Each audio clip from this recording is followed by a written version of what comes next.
What's up, everybody? Craig here. So just wanted to do a video real quick to tackle kind of stuff going on in the tech world, mainly AMD, Intel, and NVIDIA.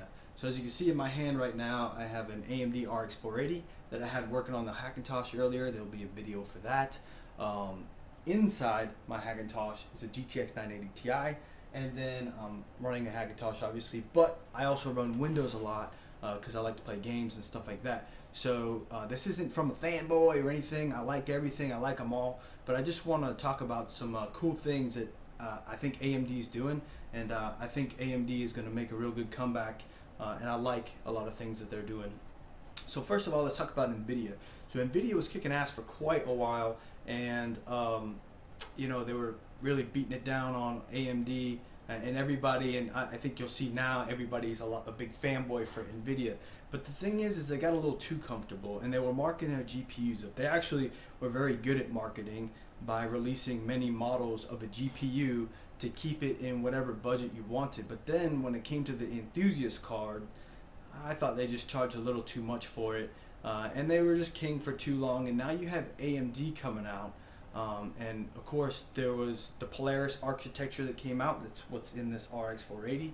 And the AMD, when they were coming out with it, everybody thought that it was going to blow NVIDIA out of the way, but they were kind of making it clear like, hey, no, this is just a good price to performance card. And that's true. That's what it was. And what I like about the RX 480 is that it came out, right? And the 1060 had bested it. And so everybody was kind of bummed out with the RX 480, but then AMD released relived drivers, and then all of a sudden the RX 480 is best in the 1060. And there's tons of benchmarks that you can see on YouTube and stuff like that.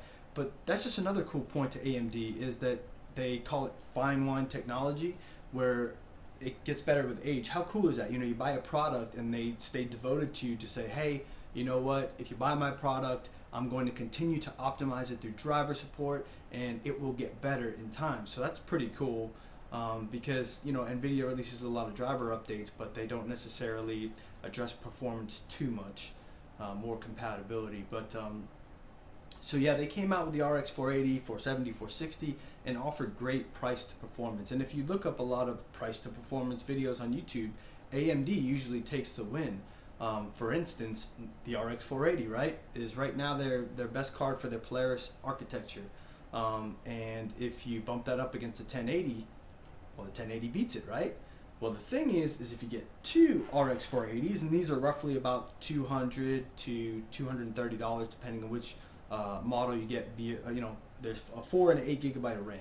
So say you get two of these, and say you get two 4 gigabyte. I've seen them for 180 bucks. So say you get two 4 gigabyte RX 480s with 4 gigabytes of RAM, and you get them for 180 bucks, $360, right?